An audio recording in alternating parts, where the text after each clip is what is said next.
Olá! Hoje a gente vai mergulhar num documento lá do século XVII, que, olha, acabou moldando o pensamento de muitas gerações, sabe? É o Breve Catecismo de Westminster. E fica a pergunta, né? O que será que faz ele ser tão influente mesmo depois de tanto tempo? Bom, para entender isso, a gente vai seguir um caminho bem claro. Primeiro, o que é essa tal de teologia condensada?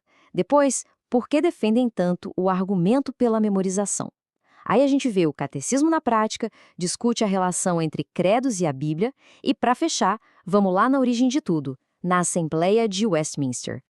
Então, vamos começar pelo básico. Afinal, o que é exatamente esse documento? Basicamente, o catecismo é isso aí, um super resumo.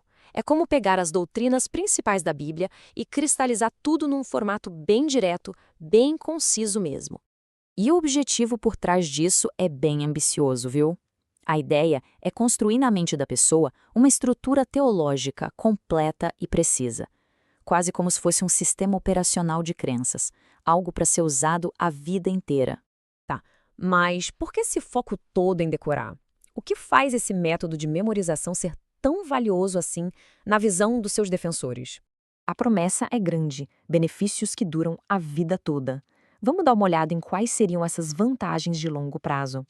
Bem, a memorização é vista como um jeito de construir essa tal teologia sistemática dentro da mente.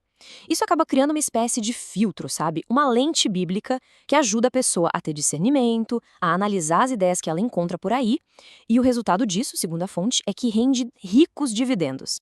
O ponto central é esse, então. A ideia é que esse esforço de memorização cria uma base mental tão, mas tão sólida que se torna parte da pessoa, algo permanente e de um valor imenso.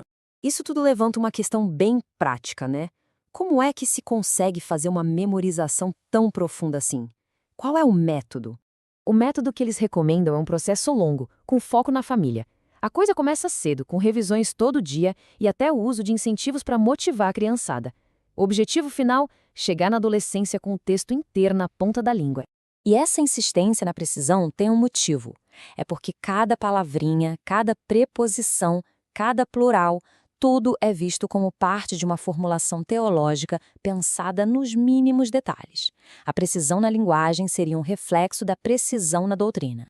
Claro, um método tão rigoroso assim acaba gerando questionamentos, e a nossa fonte encara de frente a principal objeção que surge. A crítica mais comum é essa aí. Por que usar esses documentos se já temos a Bíblia? Eles seriam acréscimos desnecessários. Só que a defesa para isso é bem interessante. O argumento é que os credos são, na verdade, inevitáveis. A lógica é a seguinte: a partir do momento que alguém tenta explicar o que acredita que a Bíblia ensina, essa pessoa já está, de certa forma, criando o seu próprio credo. E esse slide ilustra o ponto de forma brilhante. A questão, no fim das contas, não é se alguém tem um credo, mas sim que tipo de credo essa pessoa tem.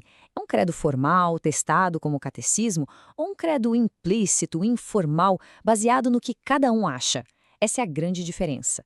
É super importante ressaltar isso. O catecismo não se apresenta como um substituto da Bíblia, longe disso. A ideia é que ele seja uma ferramenta a mais, algo para reforçar e aprofundar o entendimento das Escrituras e não para tomar o lugar delas. Para entender o catecismo de verdade, a gente precisa viajar no tempo e conhecer quem o criou, a famosa Assembleia de Westminster. Pois é, o documento foi o resultado do trabalho de um grupo de peso, viu? Cerca de 120 dos teólogos mais respeitados daquela época, todos reunidos na Inglaterra. E o contexto histórico aqui é fascinante. O catecismo não surgiu do nada, né? Ele foi o ponto alto, a culminação de mais de um século de debates e de formulações teológicas que começaram lá com a Reforma Protestante. O objetivo deles era bem claro: reformar a igreja nas Ilhas Britânicas. Eles passaram anos debatendo para criar uma série de documentos, incluindo o catecismo, que servissem de base para uma fé reformada unificada. E para dar uma dimensão do impacto que esse trabalho teve, escuta só essa comparação, que é bem forte, feita por um teólogo dos nossos tempos.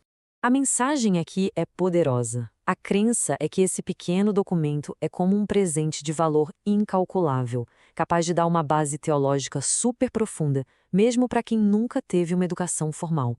E isso tudo nos deixa com uma reflexão para os dias de hoje, né? Numa época com tanta informação vindo de todo lado, qual seria o papel de ter um texto único, memorizado, feito justamente para dar uma estrutura completa de crenças? Fica aí o pensamento.